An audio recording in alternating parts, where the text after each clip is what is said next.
Wow, wow, wow. There we have it. Massive result here tonight for the Vancouver Whitecaps, who pick up a 2-1 victory over SKC to get to stay in 8th place in the playoff race, but get within 1 point of Minnesota United. This was a Caps game in hand after all the results in the playoff race went against them yesterday. Well, they stayed alive with a massive win over the second place team in the West, and it was a big one. I mean, as for the game itself, it wasn't necessarily the most exciting game we've seen here at BC Place.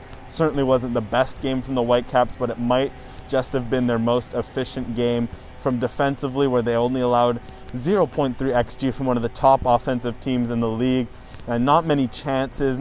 Even just the goal from Johnny Russell came out of a half chance. It was just the kind of goal that a talented player like Johnny Russell scores. The Caps gave them nothing. I mean, huge performances from Eric Godoy, Ranko Veselinovic, Florian Jungwirth at the back. Maxime Crepeau did what he had to do in goal. I think the midfield as well, Russell Tybert, Leonard Owusu, and then Daniel Bakel, when he came on, locked things down. And then Javain Brown, Bruno Gaspar, and Marcus Godinho all had solid games.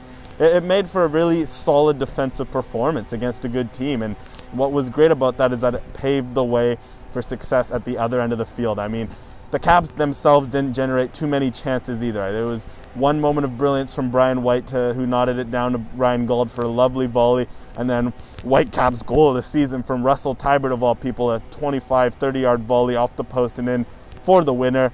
But that's all they needed. When you defend like that, you just need to take advantage of their chances, and with guys like Brian White and Ryan Gauld in the lineup right now, they're helping make things happen, and goals are starting to come from unlikely sources. And it's been really nice to watch the Whitecaps when they're playing like this, because a few months ago, these results, they lose a game like this. So it's nice to see them battle and get points. So with that, some massive games ahead. They take on Portland this week, and then they take on San Jose, and then Minnesota, and then LAFC, all 6-point games, all games that will decide their playoff fate. It's going to be interesting to see how they did, but based on what they showed tonight, you have to fancy their chances. But here I am, Alex, signing